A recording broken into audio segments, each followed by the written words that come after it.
High guys, स्वागत छ मेरो छोटो मिठो भिडियोमा है त।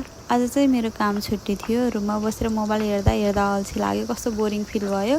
बाहिर निस्क्यौँ भने कोही साथी पनि छैन। अनि अर्को कुरा, यति धेरै गर्मी छ, गर्मीले गर्दा बाहिर निस्किन नि मन लाग्दैन के। अनि दिनभरि चाहिँ रुममै बसेँ, मोबाइल हेरेँ। त्यस पछाडि अलिक बोरिङ जस्तो भयो। बेलुका 4-5 बजेतिर चाहिँ घर नजिकैको एउटा ओतेरा थियो मन्दिर, त्यहाँ चाहिँ गएर बस्नु पर्यो। यत्तिकै हुन्छ नि त, भिडियोहरू बनाउनु पर्यो, बस्नु पर्यो। कति रुममा बसेर मोबाइल हेर्नु भन्ने सोच आयो।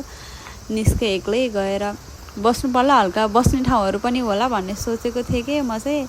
अनि कस्तो छ छिरेको त थिएन, जानु पर्यो भनेर गएको। भित्र चाहिँ मान्छेहरू गाड्ने च्यान रहेछ, भित्र चाहिँ छिर्न दिँदो रहेनछ। थोरै स्पेसमा यति चाहिँ जाँदो रहेछ कि अरू मान्छेहरू चाहिँ। यत्तिकैमा भिडियो बनाएँ। अब भिडियो फोटो खिच्दिने कोही साथी पनि थिएन, एक्लै के गर्नु। अनि यत्तिकै भिडियोहरू बनाएँ। त्यस पछाडि निस्केँ। यसरी नै गयो मेरो आजको बिदा चाहिँ। के गर्नु, गर्मी पनि त्यत्तिकै छ। त्यसैमाथि झन् यो बाहिर निस्किने कुरामा चाहिँ म एकदम धेरै कन्जुसाइ गर्छु कि, एकदम धेरै अल्छी छु। बाहिर निस्किने घुम्ने त्यति ठिक लाग्दैन। त्यही नै हो, यसरी नै बित्यो मेरो आजको दिन चाहिँ। Bye bye guys, see you soon.